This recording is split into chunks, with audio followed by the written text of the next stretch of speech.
जो मुतबादिल सियासत के लिए काम कर रही चाहती है या मुस्लिम क़यादत वाली पार्टी।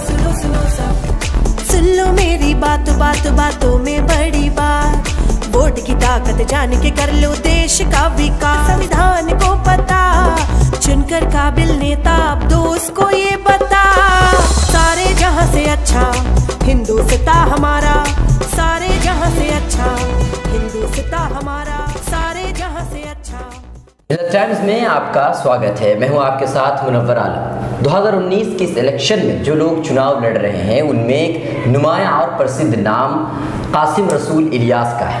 आप मुसलमानों के एक बहुत बड़े मुफक्किर माने जाते हैं और साथ ही साथ मुस्लिम पर्सनल लॉ बोर्ड के मजलिस आमिला के मेंबर हैं, वेलफेयर पार्टी ऑफ इंडिया के प्रेसिडेंट भी। और सबसे बड़ी बात यह है कि जंगपुर वेस्ट बंगाल से आप इस बार चुनाव भी लड़ रहे हैं। सर, आपका बहुत बहुत स्वागत है मिलत टाइम्स में।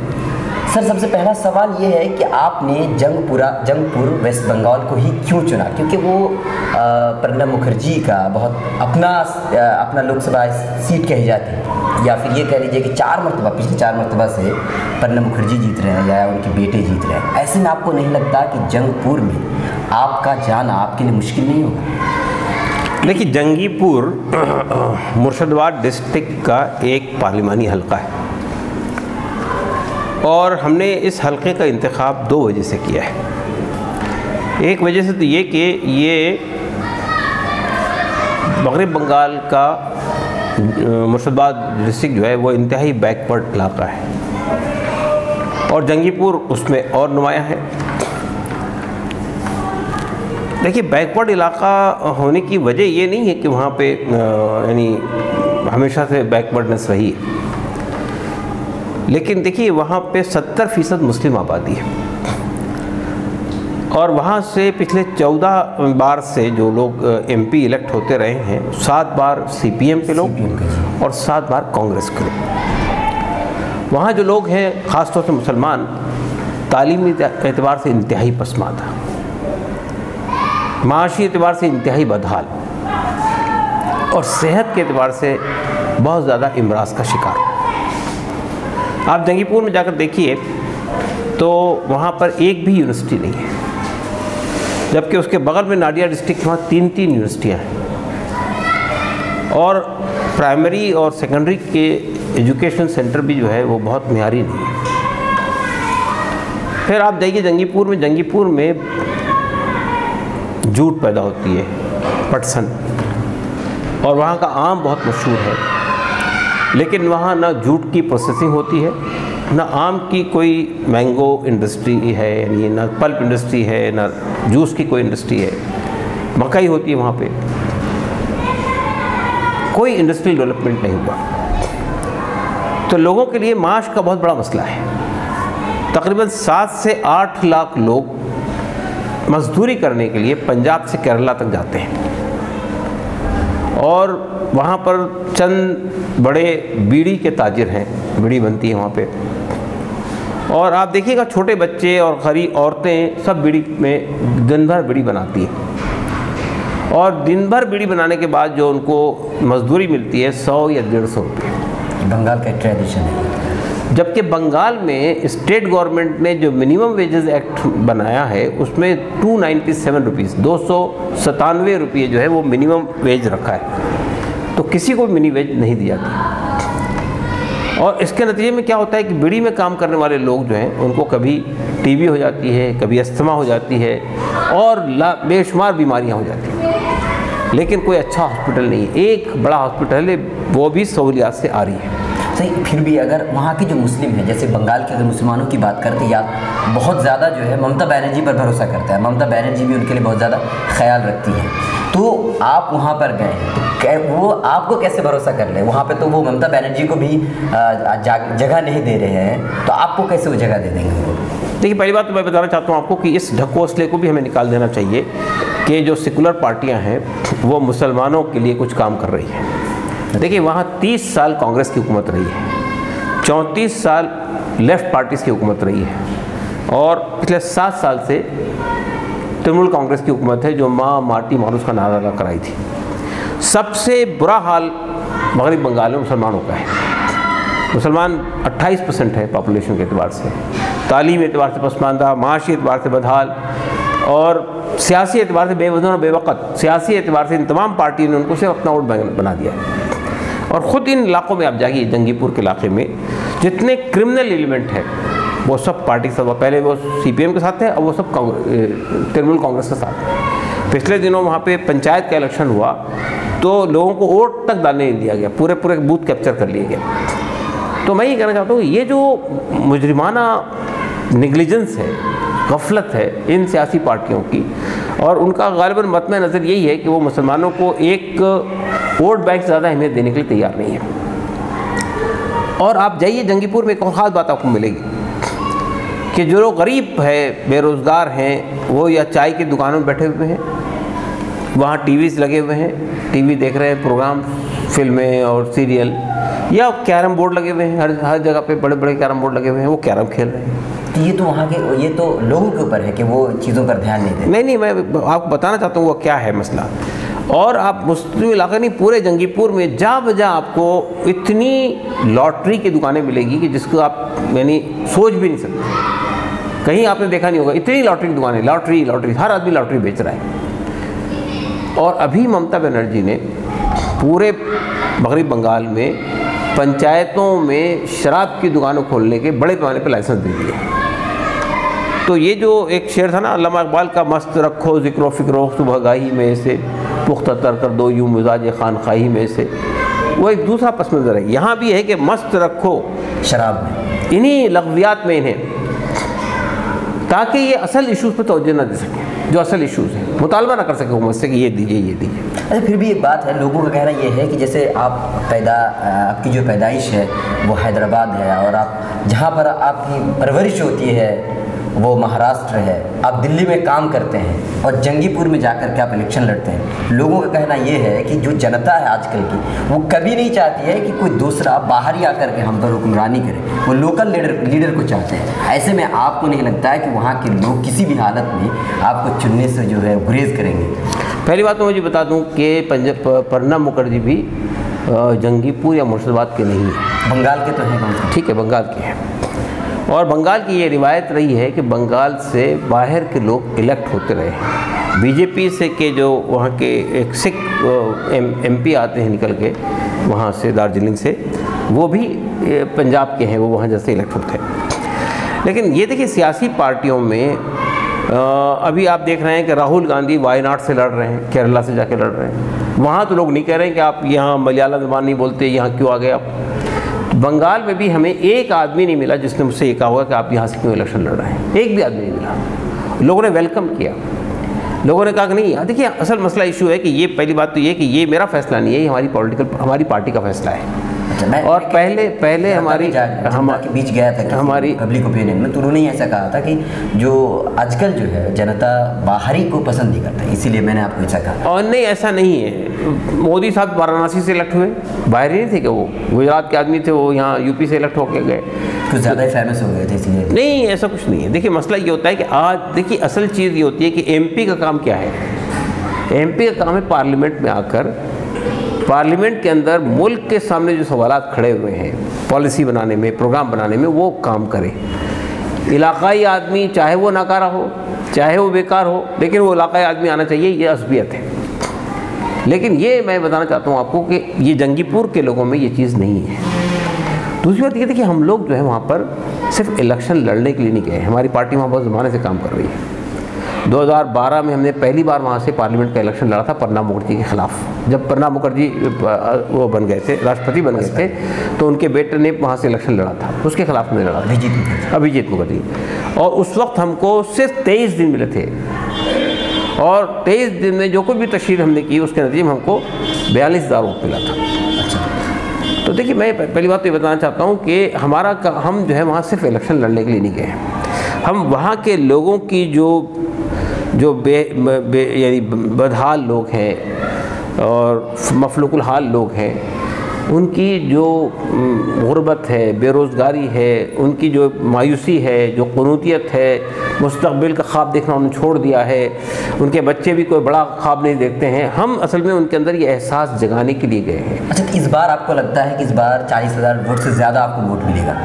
जी इस बार हम जीत रहे हैं इलेक्शन। जीत रहे हैं, अच्छा ठीक है। अच्छा एक बात बताइए, किसी भी पार्टी के लिए बहुत ज़रूरी है कि उनका पार्टी का मतलब जो है बहुत ज़्यादा फेमस होना ज़रूरी है, जैसे कि टीएमसी है या बीजेपी का लीजिए, जहाँ कहीं वो जाए लोगों को पता चल जाता है कि ये बीजेपी का है। आप जो वहाँ पर गए हैं, अगर वहाँ पर आपके कार्यकर्ता नहीं है, आपके काम करने वाले लोग नहीं हैं, तो फिर किस तरह से आप कह सकते हैं कि आपकी पार्टी वहाँ पर जीत जाएगी? पहली बात तो ये ख्याल गलत है कि हमारे कार्यकर्ता नहीं है। हमारा कोई काम दूसरा आदमी नहीं कर रहा है वहाँ पे, सब हमारे कार्यकर्ता ही कर रहे हैं वहाँ पे काम। बहुत ज़्यादा है मतलब? जी है वहाँ पे। हमारी पार्टी 2011 से है मुल्क के अंदर मौजूद, और बंगाल में 2011 से मौजूद है। मैंने आपको बताया कि 2011 में पार्टी बनी थी और 3-4 महीने बाद हमने पहला इलेक्शन लड़ा था वहीं बंगाल से, 42,000 वोट मिला था हमको जंगीपुर से। दूसरी बात मैं कहना चाहता हूँ, देखिए आपको ये समझना चाहिए असल में कि मैं आपके चैनल के तवज्जुह से अपने नाज़रीन से ये कहना चाहता हूँ कि हमारी बदकिस्मती ये है कि पूरे मुल्क में इस वक्त मुसलमान बेवज़न, सियासी एतबार से बेवज़न और बेवक़्त हो गया है। सियासी पार्टियाँ उसको वोट बैंक से ज़्यादा अहमियत नहीं देती है, गवर्नेंस में उसका कोई रोल नहीं है, पॉलिसी साजी में उसका कोई रोल नहीं है। जो सियासी पार्टियों से जो मुसलमान इलेक्ट होकर जाते हैं उनकी कोई हैसियत नहीं होती है, और मुस्लिम तंजीमों की, मुसलमानों की जो तंजीमें पार्टियाँ हैं उनको ये लोग आने नहीं देते हैं पावर में। तो ये इसके नतीजे में क्या हुआ कि इतनी बड़ी कौम जिसका एक बड़ा शानदार माजी है, ताबनाक माजी है, जिसका एक बहुत बड़ा रोल है इस मुल्क के अंदर, जिसने इस मुल्क के बहुत सारी कदरों से रोशनास कराया है, वो आज हाशिए पे खड़ी हुई है बिल्कुल।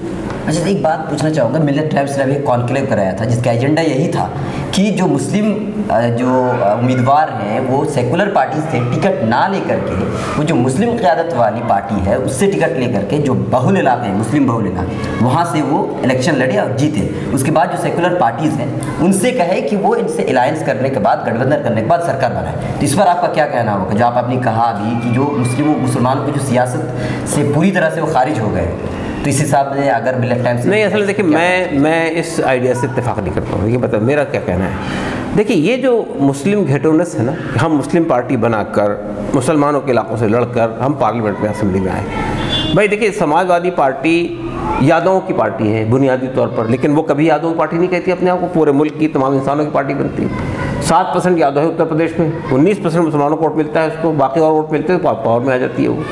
बहुजन समाज पार्टी बहुजन समाज सबके साथ में लेके गरीबों को, दलितों को, मुसलमानों को, अक़लियतों को लेकर पावर में आना चाहती है। तो बाकी जितनी पार्टियां हैं वो तो सबकी पार्टियां हैं, आप बनाए तो मुसलमानों की पार्टी है। तो देखिए हम इस आइडिया से इत्तेफाक नहीं करते। हमारा कहना ये है कि welfare party of India Muslim party नहीं है। वेलफेयर पार्टी ऑफ इंडिया एक जनरल प्लूरल पॉलिटिकल पार्टी है जो सबको एड्रेस करती है, मुसलमानों को भी, दलितों को भी, आदिवासियों को भी, ईसाइयों को भी, हिंदुओं। तो हमारी वेलफेयर पार्टी ऑफ इंडिया, आप कह लीजिए कि हम व्यवस्था परिवर्तन के लिए आए हैं, सत्ता परिवर्तन के लिए नहीं आए सिर्फ। अच्छा एक बात बताइए, आपने अब जानती हैं कि 2019 का इलेक्शन जो हो रहा है ये बहुत ही एक तरह से कहा जाए तो एक तरह से लहर है, ऐसी लहर कि मोदी हटाना चाहिए, बीजेपी को हटाना चाहिए, आरएसएस हटाना चाहिए। बिल्कुल। आप क्या चाहते हैं कि आरएसएस हट जाए, बीजेपी हट जाए?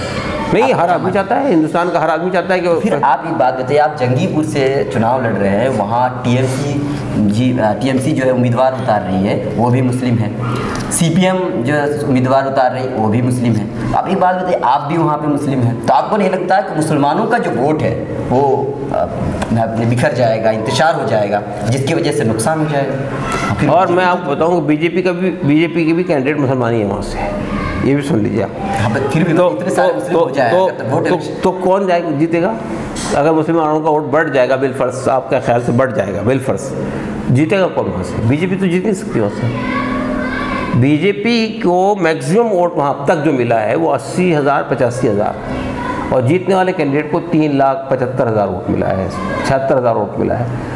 तो बीजेपी का तो कोई इम्कान ही नहीं वहाँ पे, सेकुलर पार्टियों ही में से कोई आदमी आएगा वहाँ से। इसलिए वो कहना कि वहाँ इतने सारे लोग खड़े हो गए, देखिए ये भी एक इस तरह की पार्टियों के लिए जो मुतबादिल सियासत के लिए काम कर रही है, अल्टरनेटिव डिस्कोर्स शुरू करना चाहती है सियासत के अंदर, उसको जब भी वो मैदान में उतरती है तो लोग कहते हैं कि भाई आप आएंगे तो बीजेपी आ जाएगी। ये बात गलत है। और पहली बात तो ये है कि हमने इसी वजह से कि बीजेपी का एक ख़तरा है, पूरे मुल्क से सिर्फ 2 पार्लियामेंट की सीट हम जीत रहे हैं।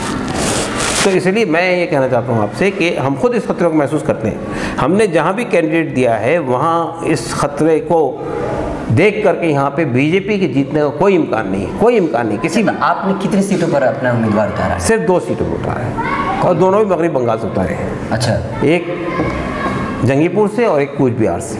अच्छा, तो एक बात बताइए, अभी आपने मतलब बदरुद्दीन अजमल साहब के बारे में कांग्रेस का कहना ये था पिछले 5 साल, ये अलग से आपसे नहीं, आपसे बस इतना राय जानना चाहूँगा कि पिछले 5 सालों में कांग्रेस ये कहती आ रही थी कि मौलाना बदरुद्दीन अजमल से या रीजनल पार्टी से वो गठबंधन करेंगे, लेकिन अभी मौके पे उन्होंने ऐसा कुछ नहीं किया।